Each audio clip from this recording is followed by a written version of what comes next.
Hello there, welcome to another of our Cloud9 Spain, Cloud9 Prestige videos. In this one we're going to be talking about the buying process. You found your perfect property here in Spain, what happens next? It's a very simple procedure actually, a lot of people are put off. It is different to the procedure back in perhaps the UK and other Northern European countries. I think it's a better system. There are three things that need to happen once a deal has been agreed and once a price has been agreed between a buyer and a seller. First one is, as a buyer, you will need to sign what's called a reservation form. It's a very simple document. It sets out the main terms of the sale. Second thing that needs to happen is that the vendor also needs to sign that document as well. And the third thing that needs to happen is that you will need to pay a reservation deposit. Now that deposit normally is around €6,000. For expensive properties it can be a lot more, but normally around €6,000, which is paid either to the agent or my recommended way is to pay it to your lawyer, because then the lawyer has control of the money. What happens after that? Well, the important thing is that once those three things have been done, the property is off the market. So you can actually relax knowing that that property is not going to be viewed by any other parties and is not going to be sold from under your nose. What happens then is that you appoint a lawyer, either with or without the help of your agent, and your lawyer will then speak to the vendor's lawyer. They will get their heads together and they will draw up what's known as a private purchase contract. Now within that contract are the main conditions of sale and also the estimated completion date. So we agree on a completion date, it goes into the contract, and at that point you as a buyer will need to pay 10% of the purchase price. Now what's happened during that time to that point is that the lawyers will have checked on the legality of the property to make sure that the licenses are all in place, that the license to build was properly executed, and that the property is legal and also free of any debt. So it means that the legal work starts right at the beginning. You pay your 10% for the private purchase contract, and after that, for resale properties, you can sit back and just wait until completion. At completion, the balance of the funds are payable and the property becomes yours. It's a very simple process. Slightly different for new builds and off-plan properties, because in that case, obviously, you're having to wait a little bit longer for completion, sometimes up to 2 or 3 years. So what happens there is that you still pay a reservation deposit, you still sign a private purchase contract, which outlines the conditions of sale and puts a completion date into the contract. But sometimes then you'll have to pay further payments during construction, particularly if it is a little time away, before the final payment on completion. Okay, one question we're asked by every client is how much does it cost in terms of the cost of the property on top of the purchase price. We always estimate around 11 to 12% that you need to allow on top of the purchase price for the buying costs.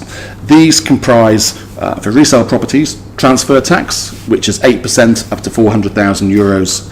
It's 9% between 400,000 and 700,000, and 10% for the value over 700,000. We also have legal fees, which are normally 1% plus EVA. We have land registry fees and notary fees. I can't give an exact amount, the reason being that it depends on which town hall is dealing with the property, on how many pages there are on your title deeds. But overall, transfer tax, legal fees, land registry and notary, we normally say allow for around 11 to 12%. For new builds, where you're the first occupier, the first owner of the property, and obviously for off-plan developments, the costs are a little bit higher. The reason being that you don't pay transfer tax, you pay EVA, which is like VAT, and that is a flat fee of 10%. And you also pay stamp duty, which is 1.5%. So you have those two, you have the legal fees still, you have the notary fees, land registry fees. So all in all, we say for new builds and off-plan properties allow for around 14 to 15% on top of the purchase price. So a little bit higher than for resale properties. Again, one question we're asked a lot is, do the buying costs increase if somebody takes out a Spanish mortgage? Yes, they do.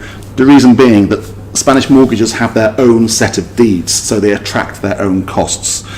So normally we say if you're taking out a Spanish mortgage for around 60-70% of the value of the property, allow for between 1 and 2% extra charges on top for the Spanish mortgage. And the final thing we always advise clients on when buying a Spanish property is take out a will. Your assets will be covered, your worldwide assets will be covered, and your Spanish assets will be covered by your will back at home. but it takes a long time sometimes for that to be sorted out. It's much easier if you have your Spanish assets set out in a separate Spanish will. It's a couple of €100 to set up, nothing really in terms of the hassle it's going to save, and it's well worth doing, and it can be done very quickly indeed. One more thing, power of attorney, something that is bandied around. Some people don't understand what it means. It's very straightforward. It simply means that you give the lawyer the rights to sign documents on your behalf. So it means that once you've reserved a property, you don't have to be here again, really. Next time you come, you can just move straight into your home and it's completed and furnished and everything. It means that the lawyer can sign private purchase contracts. They can even sign at completion for you. Again, it's a very simple and cost-effective way of finding a no-hassle way of buying a Spanish property. It means you don't have to come back to Spain every few months. You don't have to be at the notary for completion, which can often be delayed. So it's well worth doing, and something that we recommend to all of our clients. I hope this has been useful. Please check out our YouTube page for our collection of videos, and I'll see you again soon.